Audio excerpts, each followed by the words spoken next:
Good evening. We're back with more Disney Lorcana, and this evening will be a card review for the Emerald cards in the Into the Inklands set, starting with the common cards and then moving on to uncommon, rare, and so forth. First up, we have Milo Thatch, 1 cost 2/2, no ability. He will see play.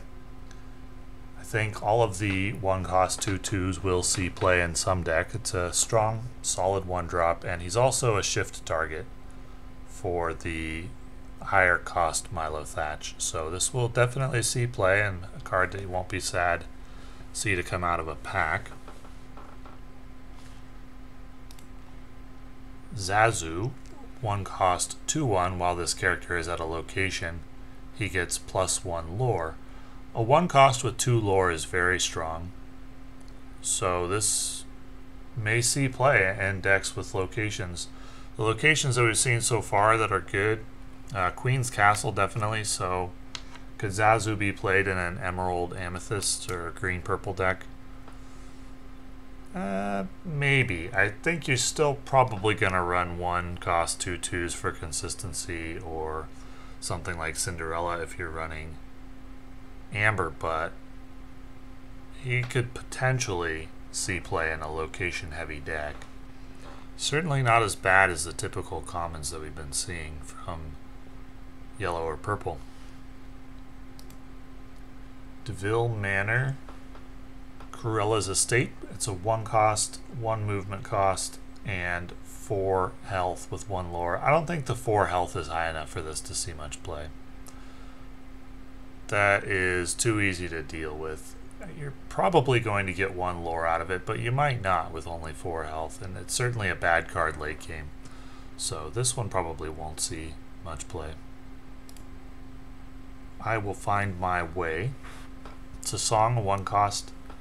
Chosen character of yours gets +2 attack this turn. They may move to a location for free.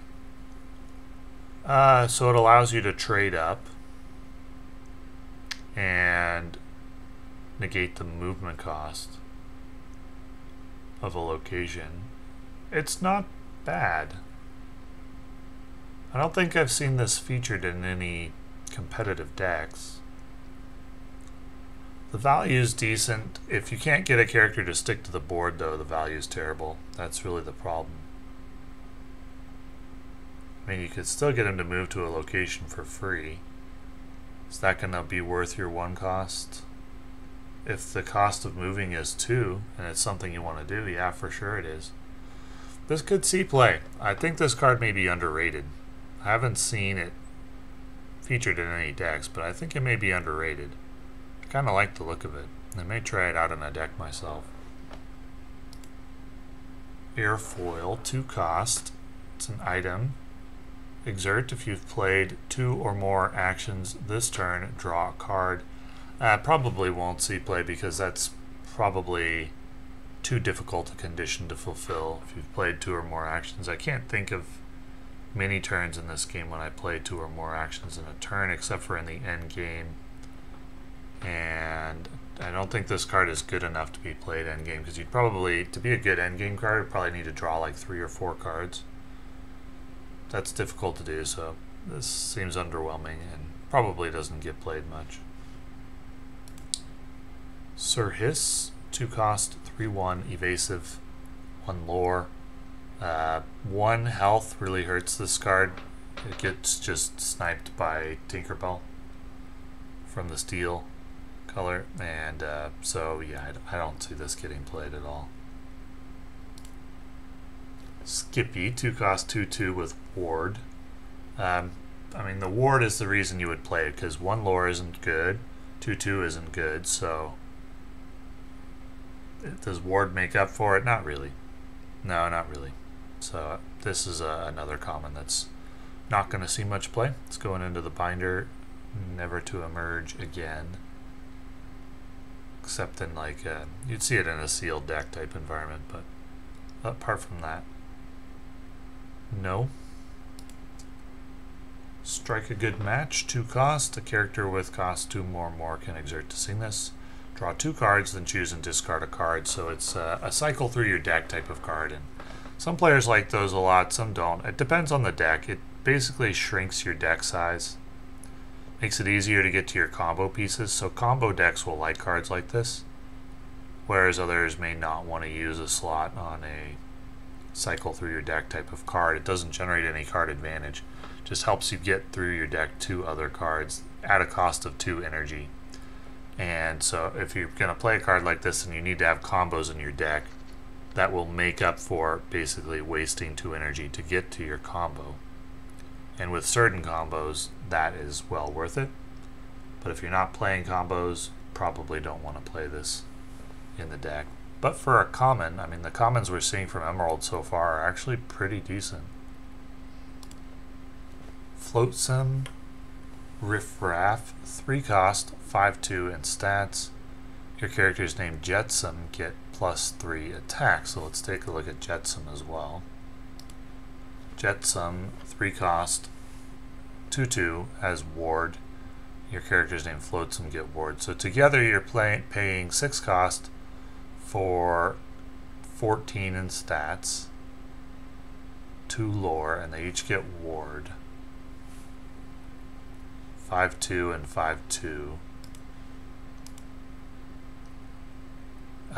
I mean, together that's not bad. They're easy to deal with by draw your sword. But if the opponent doesn't have that counter, they're not bad. I think that 2 health probably makes it so this combo doesn't see play. If it was something like a 4/3, you might see the pair of these played together. But because they're 5/2, I think they're too easily dealt with, and they don't get played. Cubby, Mighty Lost Boy, 3/5 in stats, 4 cost. Whenever this character moves to a location, he gets +3 attack this turn, which would put him at 6/5. So his stats aren't very good. His lore is not very good. He needs that moving to the location. You only get to use that once, and then you can trade up for 1 turn. Boy, the situation where he would be good is very niche. So I don't see any way this makes it into competitive decks. It's just not going to be very common that you'll be able to get full value out of him. And the last of the commons is Dawn Carnage, 5 cost, 4/4, evasive, 2 lore. I don't think evasive makes up for the weak stats. We'd like it to be 6/6, maybe 5/6 with evasive. So he's like a budget way to deal with other evasive cards, or a budget evasive card. Not a card you would ever play once you have other options, though. So moving on to the uncommons. Highlights of the commons: Small Milo Thatch, Strike a Good Match. Potentially I will find my way. It'll be at least something I want to mess around with. First of the uncommons is Ursula Deceiver, 2 cost, 1/3. When you play this character, chosen opponent reveals their hand and discards a song card of your choice. That's really good. This is one of the best 2-drops in the game, one of the best uncommons in the game. Definitely a card you're going to want to pick up if you don't pull it from packs.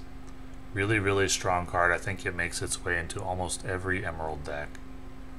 And players may even try to structure their deck or their play around this card.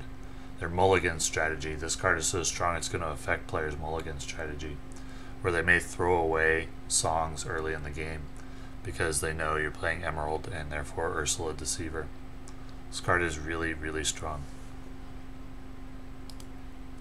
Has Set My Heart, 2 cost, song, banish chosen item.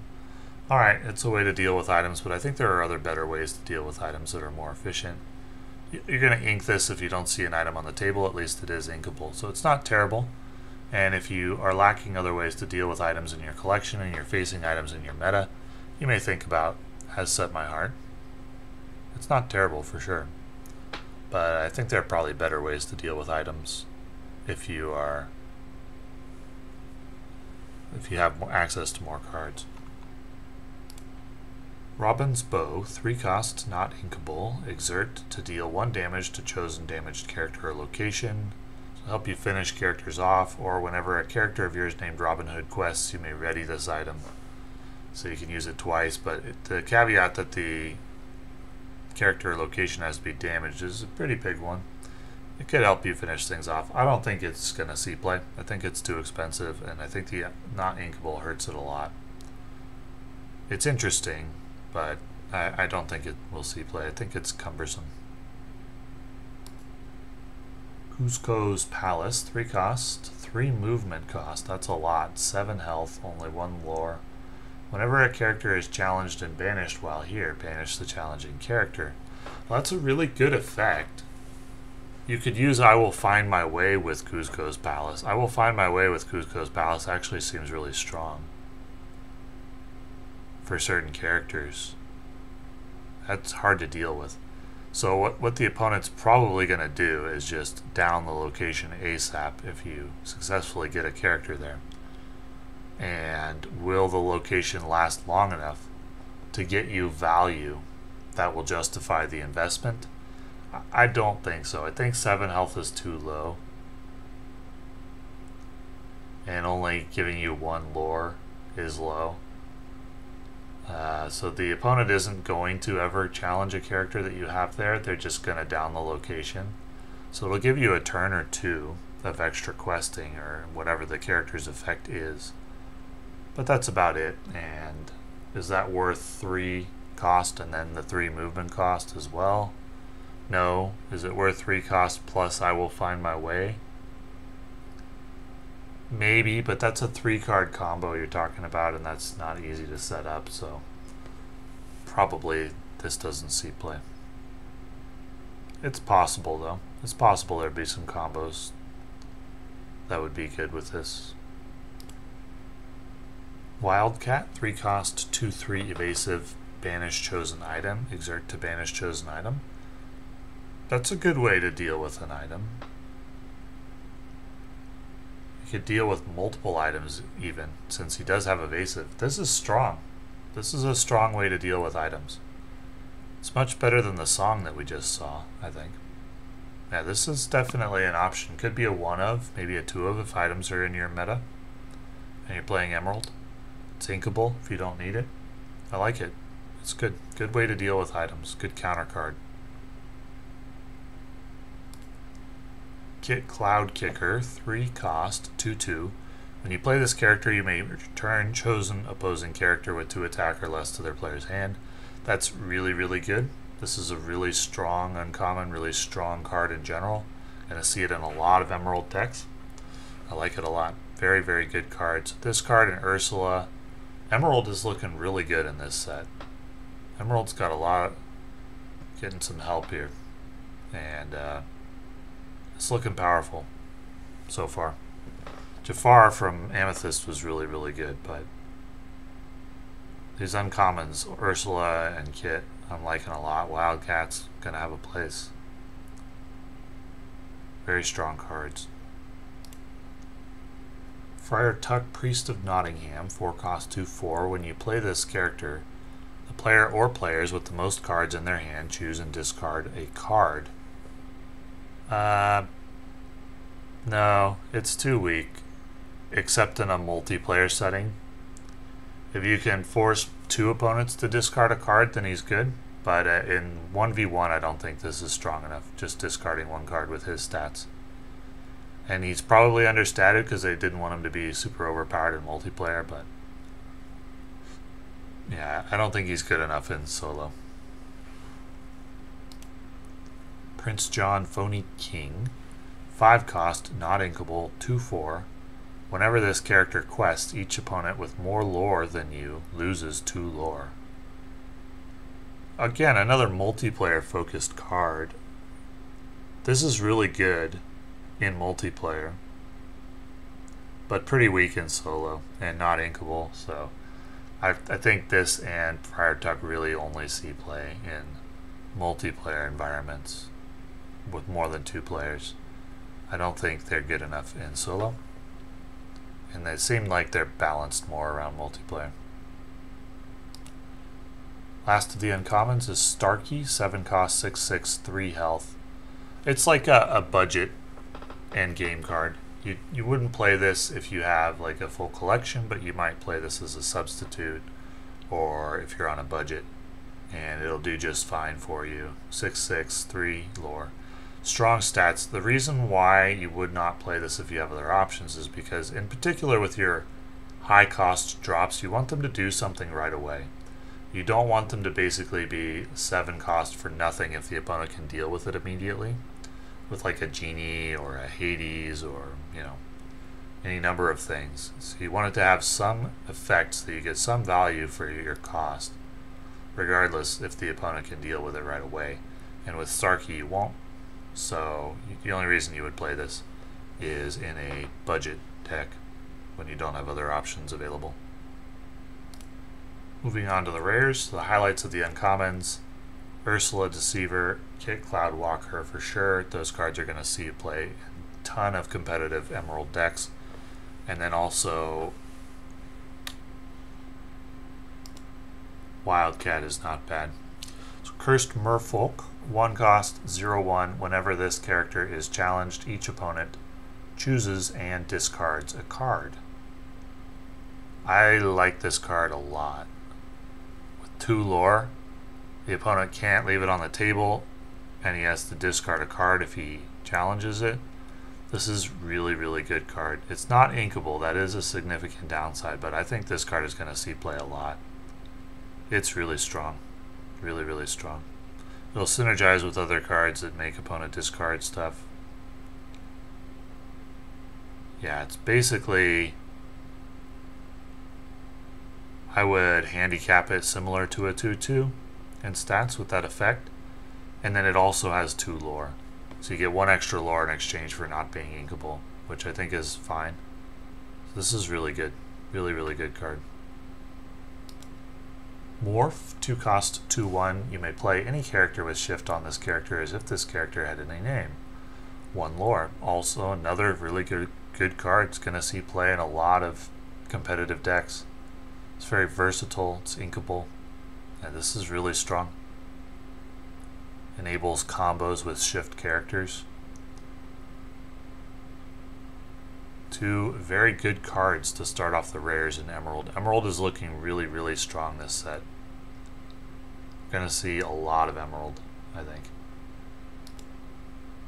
Helga Sinclair, Vengeful Partner, 2 cost, 2/1. When this character is challenged and banished, banish the challenging character, so it's 1 for 1. The problem is she trades down with most things, so you probably won't get much value out of this. I don't really think it sees play too much with the 2/1. If it was 2/2, maybe. 2/3 for sure, but that would be overpowered. Yeah, 2/1, probably not. It trades down too often. It dies to Tinkerbell. Yeah, I don't think this is very good. Peter Pan, Lost Boy Leader, 4 cost, 3/3. I came to listen to the stories. Once per turn, when this character moves to a location, gain lore equal to that location's lore. So if, let's say it was 2, would that make up for his weak stats? No, not really. The 3/3 in stats is just 2 though. He would need 4/4 at least. The moving to the location cards, so far what I'm seeing from them is that they are, I think the developers may have overestimated the benefits of the ability, and they understated all the cards to compensate. Or maybe it was just intended to be a fun thematic deck and not very strong. So all of these are just kind of too weak, and the abilities don't make up for their bad stats. Fang River City, 4 cost, 2 movement cost, 6 health, 2 lore. Characters gain ward and evasive while here. I like the 2 lore. That's good. Are you going to want to move characters there for 2 costs to give them ward and evasive? Only in the late game if you are out of cards and you don't have anything else to spend the mana on. But 6 health isn't that strong. And this effect, yeah, I don't think this location sees play. I think it costs too much. A common theme with locations, they cost too much. But there's a few that are good. Starlight Vial, 4 cost, not inkable. Exert, you pay 2 energy less for the next action you play this turn, or trap 2 energy, banish this item, draw 2 cards, then choose and discard a card. It's definitely too weak if you're just using the trap. Do you want to exert to pay 2 energy less for the next action you play this turn? If you were playing a really action-heavy deck, yeah. Coming in on turn 4, be hard to get really high value out of this before the turn ends. It's probably a slow, control-oriented type card. Does this have a place in a very slow, control-oriented type deck, not being inkable? Probably not. It's close, it's borderline, but probably not. I think this is too much downside to be competitive. It's close, but too much downside. It's countered by things that counter items as well. Yeah. Too much downside. Stitch Covert Agent, 5 cost 3/3 evasive. While this character is at a location, he gains ward 2 energy. Well, similar to what I said about the location, I don't think evasive and ward are good enough to justify the very weak stats from Stitch here. So, not going to recommend that people pick this up, and I don't think he's that good. I mean, he's got 2 lore. I suppose he could see some play, but I don't think so.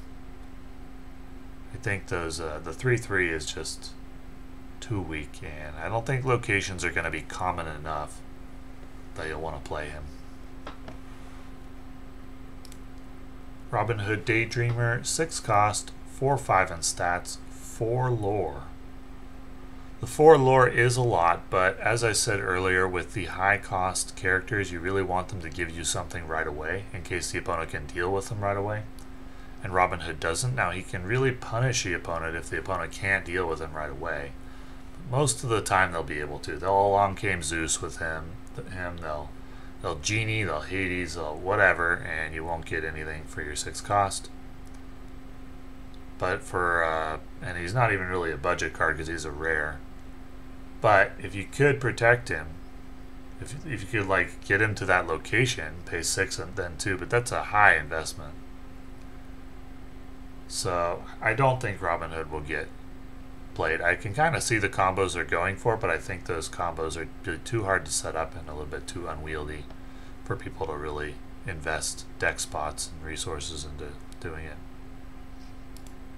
Super rares. We've got Lyle Tiberius Rourke, 3 cost, not inkable, 2/4. When you play this character, chosen opposing character gains Reckless during their next turn. They can't quest and must challenge a Fable. Whenever one of your other characters is banished, each opponent loses 1 lore. That's really interesting. Whenever one of your other characters is banished, each opponent loses 1 lore, so you don't want to quest with this guy or attack. He'll be a high priority target for the opponent to remove.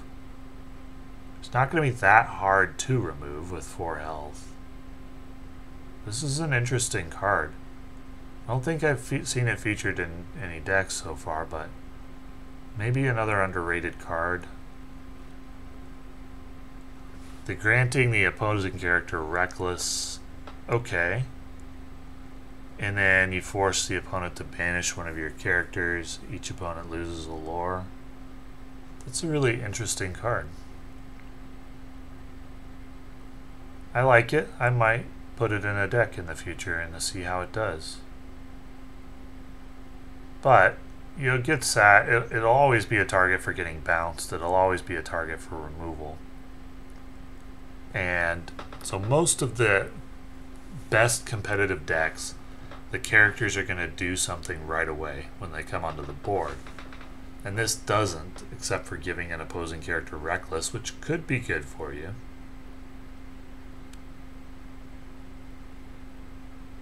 I think probably it's not enough for this to make its way into a really competitive deck. But there could be potential combos with him in the future, because losing the lore is a good effect. And in a multiplayer game, he gets even better, because each opponent loses a lore. So he may be balanced around multiplayer. I've seen a few cards this set from Emerald that are. The only time you're really okay with a card not doing something right away is when it's low cost, when you don't invest resources into it, like a 1 or a 2 drop. A Shenzi, Hyena Pack Leader, 0/6 4 cost. While this character is at a location, she gets +3 attack. While this character is at a location, whenever she challenges another character, you may draw a card. So you get her to a location, then she's a 3/6. And 3/6 really isn't that good, given that you had to get her to a location. Now, if you get her to a location, then you challenge a character and draw a card, that's pretty good. It's not super easy to do. It's kind of unwieldy, but this could see some play in a location-heavy deck if such a thing exists and is competitive. Apart from that, probably not. It's not easy to use. For its cost, you don't get anything right away. It's a 0/6 if you don't have a location on the table, which is terrible. Yeah. Probably don't see this. It's 2 all or nothing. Helga Sinclair, Femme Fatale, 5 cost 4/4, not inkable, shift 3. Whenever this character quests, you may deal 3 damage to chosen damaged character, 2 costs. So you can shift this onto another Helga, quest right away, deal 3 damage. You could combo it maybe with like a Tinkerbell, that would be devastating, or something else that deals 1 damage for a board wipe. It won't be easy to do. The payoff will be huge though. This could see play in some combo or control type decks. So there are some combos there potentially which could just clear the board. Or if you sung like Draw Your Sword and then shifted Helga in and then quested, you'd get a lot of value for that. It's not going to be an easy combo to set up, but if you do set it up, you basically get a board wipe as a result. Well, no, it's not. You may deal damage to every character, just 1 damaged character. I mean, so you get some removal, you get some lore. It's okay. Yeah, I take back what I said. I read the card wrong. Deal 3 damage to chosen damaged character. Removal is great. The shift is great. But it has to combo with something else to damage a character first. I don't think we'll see a lot of this card, but you may see it occasionally. You may see players running 1 or 2 of it occasionally.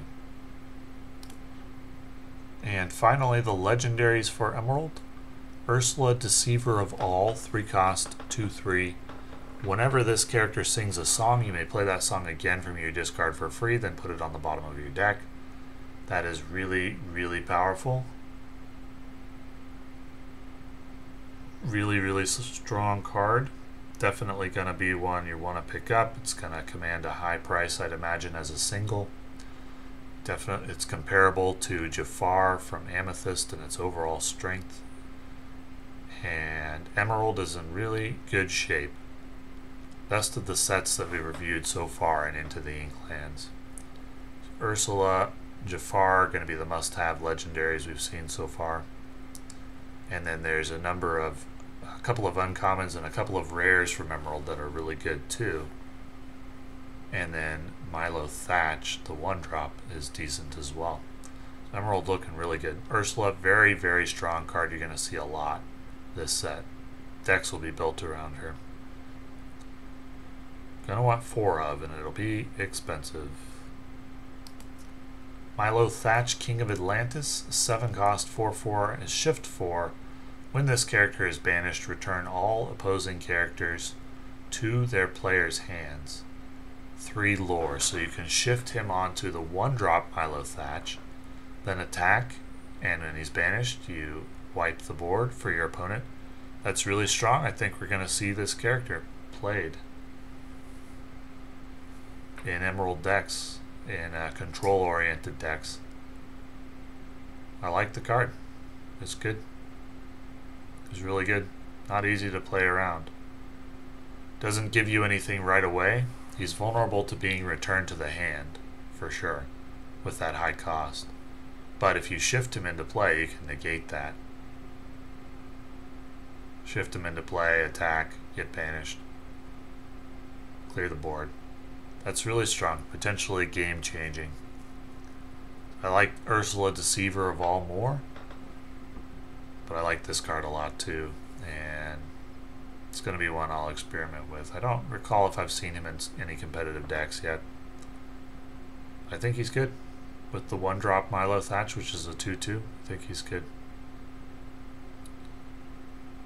Ursula Deceiver of All and Jafar are the highlights of the set so far from the legendaries. And then the other Ursula from this color is also very, very good. And Kit Cloudbreaker too. So that's all emeralds in a very good spot for the cards from this set so far. Emerald, Amethyst, Amber, green, purple, yellow. Green has the strongest, I would say, followed by purple, followed by yellow, amber. That's all for now, and thank you for watching.